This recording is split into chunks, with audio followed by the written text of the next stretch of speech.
The information provided on Terminal Addiction Podcast is for educational and informational purposes only. It is not intended as a substitute for professional medical or mental health advice, diagnosis, or treatment.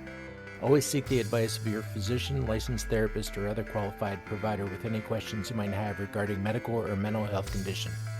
Never disregard professional advice or delay seeking it because of something you heard on this podcast.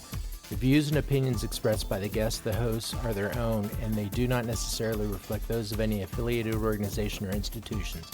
While we strive to provide accurate and up-to-date information, we make no guarantee regarding the completeness, reliability, or applicability of the content discussed. Listen to this podcast does not establish provider-patient relationship. If you're experiencing a medical emergency or mental health crisis, please contact emergency services or crisis line immediately.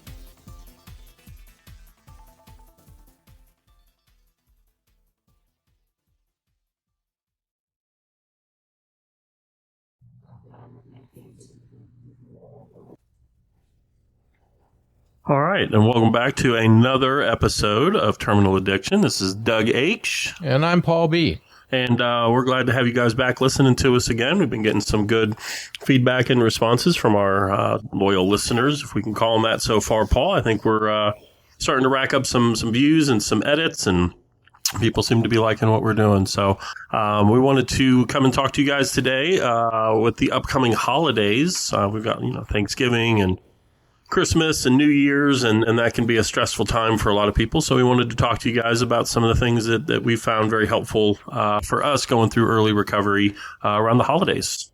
Well, I was going to ask you what you wanted to talk about. Well, I thought that we had decided that, but yeah, it seems like a good topic. That's what our note sheet says. So I think we should follow the note sheet.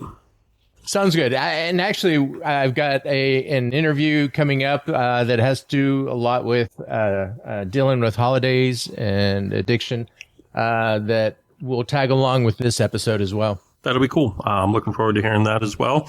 I know this is a weird time for people who are, freshly getting sober, but this also can be a weird time for people that are even established in their sobriety, having to deal with the stress that comes with spending time with family and the cold weather. And, even this time of year, we live in Ohio, we got that seasonal depression that hits a lot of people. And I think all that stuff kind of thrown together, especially for football, your hockey team isn't playing well, can be really rough on some people. So.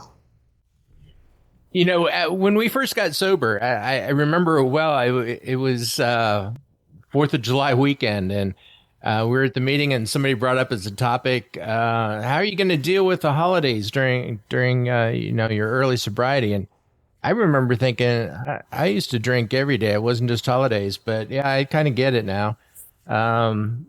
It can be a challenge, planning ahead and dealing with family, all that. It can be a challenge.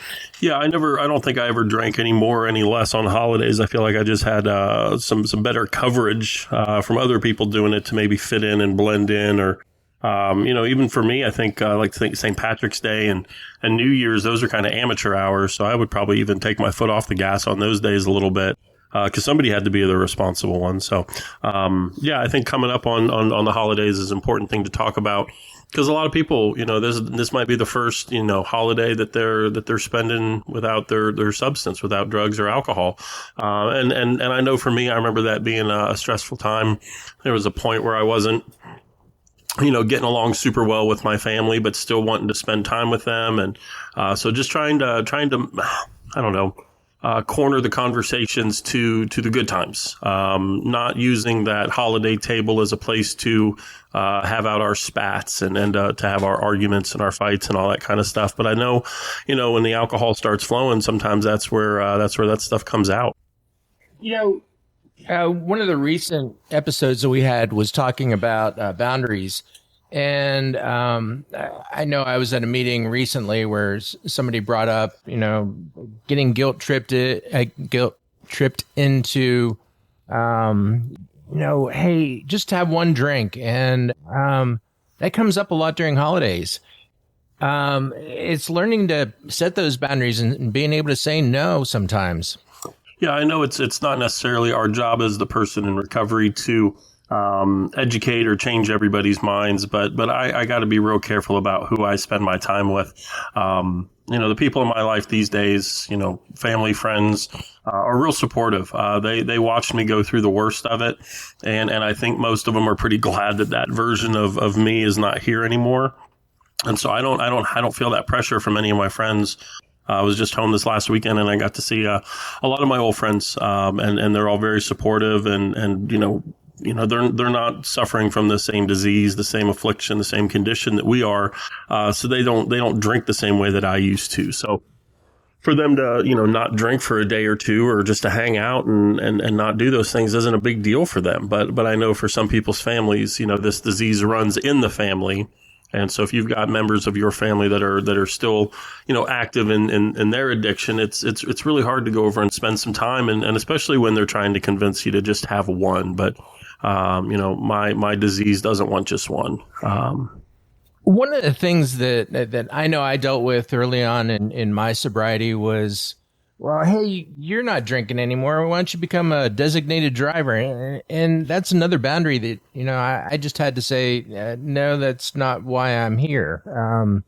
And getting the buy-in from everyone, eventually when you set those boundaries, people start respecting it. And it's a learning lesson for all of us. And not just you, but also those around you have to learn how to deal with all that. Yeah, I was convinced or coerced early on in previous attempts at recovery to be the designated driver. And I had just an absolutely miserable time out there. I was watching all these people drink and party and use, and I was just sitting in the corner sipping on a Pepsi or something. And that's not what me and my disease want to do when we're in that environment. We want to be the life of the party. We want to cause problems. We want to get arrested and wreck cars. And so to see a whole bunch of people out there, drinking a different way, it's just not enjoyable for me. So I don't mind driving. I go to a lot of concerts and stuff with friends. I don't mind driving, but I don't want to be the designated driver. I don't want to be with 3 or 4 people that are just going to be getting shit-faced all night. That just doesn't appeal to me, and it just doesn't fit in with my recovery these days. So I know that's been a hot button issue at a lot of meetings with the holidays starting to creep around. But I just, designated driver, it's just not one of my things. And for me, part of my toolbox is having sober friends around me. Having sober friends that go to the holiday party, that go to the family event with me.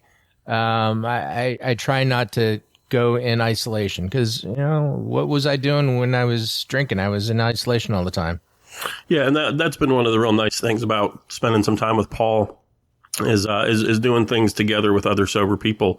I've gone to some concerts with other sober people. I got a real good friend, Kevin, who I've gone to some shows with. Got a friends, that I go to hockey with, like Paul and his wife. And there's just no booze around, and at least in our few seats in our section. And I'm at a point now, where I can see other people doing that, and it just doesn't have the same effect on me if it's strangers. But I don't really need to be around, people that I know that are getting drunk. If I'm with somebody and they want to have a beer, that's one thing. But if I'm with somebody and they're doing shots, that's a whole different thing. And I just don't want to be part of that these days. An important part for me is planning ahead. Early on, I always had an exit strategy.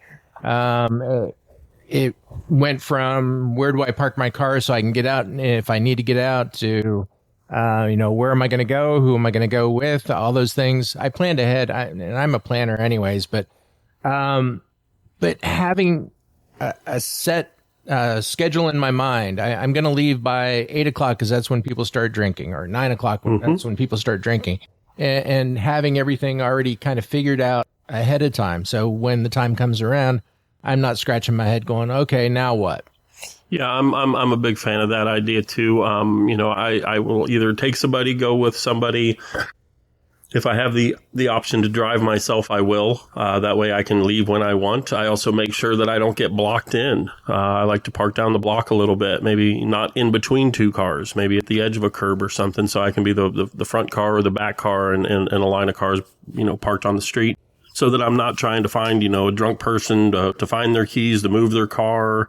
And I just don't want to, if I need to leave, I just need to leave. I do the Irish exit from time to time, or the Tokyo Sayonara, or any of that kind of stuff. When it's time to leave, it's time to leave. And I'll say bye to a couple of people, but, if it's time for me to go and my time's up, then yeah, I just bolt. Going earlier, and leaving earlier has been a good strategy for me. I don't have a ton of people that are still drinking like that, but I just know that come, 8, 9 o'clock, like Paul said, that's when other people are really, starting to dive in, or they're having their 5th or 6th drink. And that's when things start getting a little loose. And I'm just not interested in being around that these days. And I think an important part of all this is remembering why we got sober in the first place. Reward yourself. I didn't become sober so that I could, go watch my other friends get drunk. I got sober so that I could enjoy life myself. And we use that as a recurring theme, enjoying that sobriety. It's hard early on. It gets easier. But there's always that little bit of, hey, I got sober because I wanted to keep my family. I wanted to keep my money. I wanted to keep my car. And so remembering that during holidays is really important. It is. And these days, the holidays are more of a celebratory time for me. I've there for a while. I worked retail for a long time. And I kind of got burned out on especially Christmas, with just Christmas music in the retail industry. I got kind of burned out on the whole industrialization, the marketing side of things, from the financial gift giving, the buying, the spending. And that's just not where I'm at these days. I just enjoy spending time with people. And so I know some people will even celebrate a week or two early. We'll have like a Friendsgiving. I've heard that thrown around a bunch of times, and just have a group of friends who might have family that doesn't live nearby. And they just get together and do their own little thing. And so that's been something that's been really fun for me. Just getting together with other sober people and just doing what we do. Maybe throw a hockey game or a football game or a basketball game on the TV in the background, and just sit around and hang out and enjoy each other's company and tell stories and laugh, and go home at the end of the night and remember it all the next day. And I think an important part of it is, helping others. But you can help others plan for sober activities as part of, if you're getting together with family or friends, suggest ideas. Not everything has to involve, alcohol, drugs, and all that. There's things that we can all do together. I went to a Halloween party over the weekend, and yeah, there was some drinking involved, but we had a lot of other things that we did, including we all got dressed up. They had a costume a contest to see who had the best costume, and all those things were important. It became less and less important that, okay, somebody cracked open a beer. And when the time was right, it was time to exit, and we did. We stayed for most of the party, but we also had to set our limits. Yeah, and I know Paul and I are members of the AA fellowship. And I know that a lot of times there's stuff around the holidays that AA will put on, and I know that NA will do the same thing. I think Celebrate Recovery does the same thing, and they'll kind of throw a little holiday. They'll have the central office or a meeting location open, or a clubhouse location open, 24 hours around a holiday, so that you've got a place to go. And I think that's great. And it's meetings, around the clock. But when there's not meetings, there's people sitting around playing board games, playing cards. And sometimes somebody will bring a tablet or a laptop, and they'll throw on a game or something. But it's a way for people to go out and socialize, and be around our own kind, because that's really important for me, is to stay connected to people. And even if I'm not the one that's struggling, just to make sure that I'm there for those that might be. And part of that, at least for me, is, helping those that are less fortunate than us. We open the doors for those that are homeless, those that are still struggling, making that pot of coffee and welcoming anyone who walks by. We're not forcing them to do anything, but just helping out. It's part of the traditions as well, helping out another person. Yeah, and Paul and I, in our own separate ways, are really involved with a lot of newcomers, and so I think being there and just setting a good example for them, and showing them, the path that we were shown. For me, it was being encouraged to, go to a meeting before I go to one of those family events. Call my sponsor before and after I go to and leave that family or that function.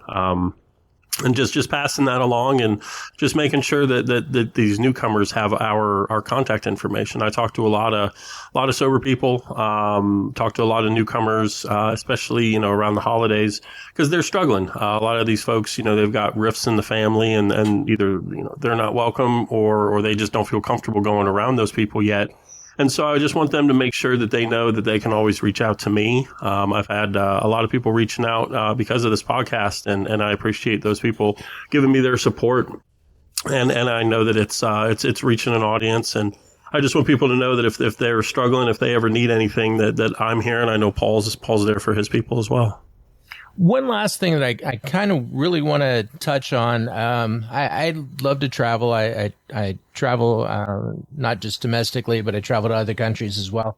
And one of the things that I found, and especially since travel is part of holiday tradition for many people, is that no matter where I've gone, and I've gone to Mexico, I've gone to Alaska, I've gone to Canada, everywhere I've gone, there's always been a sober community there to support me. I'm getting ready to go to the Bahamas and to Grand Cayman Islands and Mexico again in the wintertime.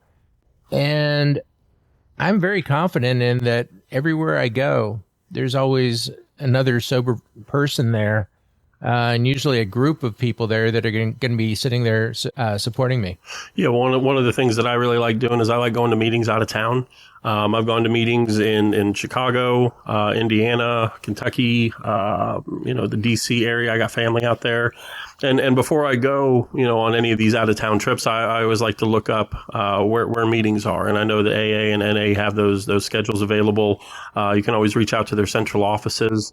And just see what's available in the area and kind of plan those things into your trip. I'm a big fan of, incorporating my recovery into my life, not trying to fit it into my life. So I've got meetings that I can go to when I go visit family down in Cincinnati, or if I'm going out to the DC area to visit family out there, I can always, get away for an hour or two and go to a meeting and be around some people and kind of reset my head. And I'm going to defer to Paul here. I know that you've done some cruises and stuff, and they've got something about Friends of Bill W. Is that right? Yeah, on every cruise, there's always a Friends of Bill W. Meeting. I've met sometimes just 2 people. My biggest meeting, I met 40 people. And it was amazing. And I've maintained friendships with a lot of those people that I met on some of these cruises. Yeah, and I go to a lot of concerts. Any of my friends that are listening know that I go to a lot of shows. And one of the things that I don't know if a lot of people are familiar with, especially in like the jam band community, is when you're at a concert, a lot of times they will have a yellow table with a yellow tablecloth and some balloons, and there's usually like a little bowl of candy there because we all love our candy. And it's a safe place at a concert for people who are in recovery to go. I know the Grateful Dead kind of started this trend, I believe, with something called the Wharf Rats, and I know that it has carried over into bands like Fish and Goose and Widespread Panic, and so those are really cool places, and I like to visit those because there's a lot of out of town people that go to concerts, and it's a lot of fun for me to go and just mingle and meet some of those people, and usually they do like a little short meeting at set break. And so for anybody who's leery of attending concerts, a lot of times you can get involved with those yellow table sober support networks when you're at concerts. So it's really cool to be able to go and do the things that we enjoy doing, and also feel like we're not the only ones there that are doing it. And to know that there's a safe place if we start struggling, or we can go and support other people who might be in a rough spot at those events. You really got my attention when you said candy, because I never thought of going to a concert, but now I'm kind of thinking, okay, I could probably go to more concerts now that they have candy there. Yep. They do have the candy for us. And it's a cool place to go, and you just share stories and you talk about shows you've been to and, what kind of fellowship you're involved in your home area, and you just make contacts with people, and it's a really cool thing. I've done a lot of those set break meetings. They've got little stickers sometimes that say like one show at a time, a little play on one day at a time, and so you can always see people who are also sober at those shows. A lot of times they're wearing those stickers, so it's kind of like a little bat signal that we throw out to each other. I think I would be missing my job as a nurse if I didn't mention that, we really do need to take care of ourselves. And by taking care of ourselves, we can help other people. But taking care of ourselves before an event, maintaining, that emotional balance, that physical balance, that spiritual balance within ourselves whenever we're going through holidays. Yeah, and again, I think that's why it's so important to surround yourself with your sober supports, with your sponsorship, group, with the entire fellowship. But also just making sure that if you're out of town, excuse me, when you're out of town, making sure that you're connecting. And I love going to meetings out of town. I find that there's, different traditions and different meeting styles. It's the same book, it's the same steps, but it's just a different way that they do things. And it's really cool. And they love having out of towners go. So if you're anxious about going to meetings out of town, I encourage you guys to try that, because it is a lot of fun. I actually heard about a meeting. I want to say it was down in like the Norfolk, Virginia area, and they would give out like seashells to visiting people, and I thought that was pretty cool. Some places will have special coins or special tokens for visitors, but they always kind of roll out the red carpet and make you feel a little bit more welcome and at home. So going and sharing your story and where you're from, I think is a great way to kind of extend this fellowship and just let other sober people know that you're there and that we're there for them. Yeah, and I think you'll find that we're more alike than we are different, no matter where you go in the world to a support group meeting.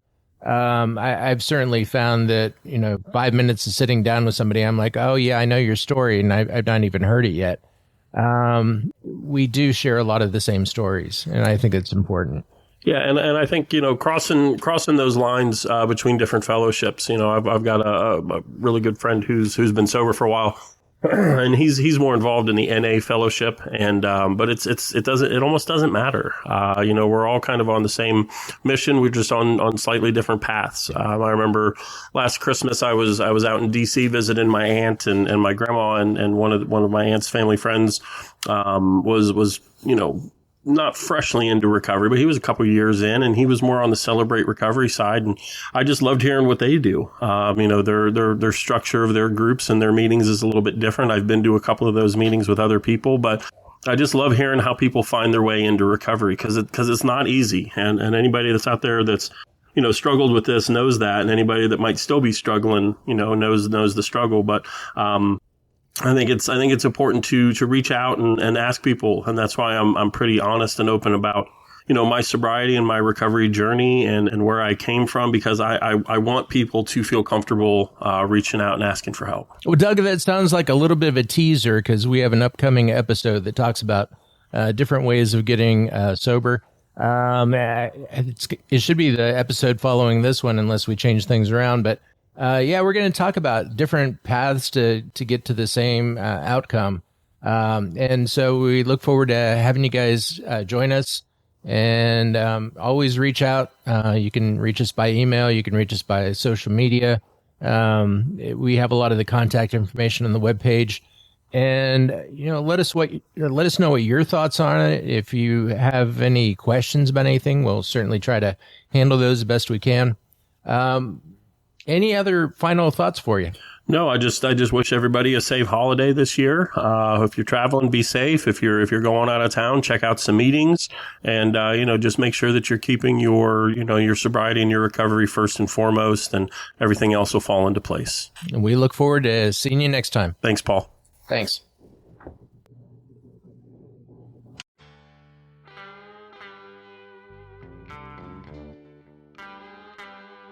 The views and opinions expressed in this podcast are those of the hosts and guests and do not necessarily reflect those of any affiliated organization.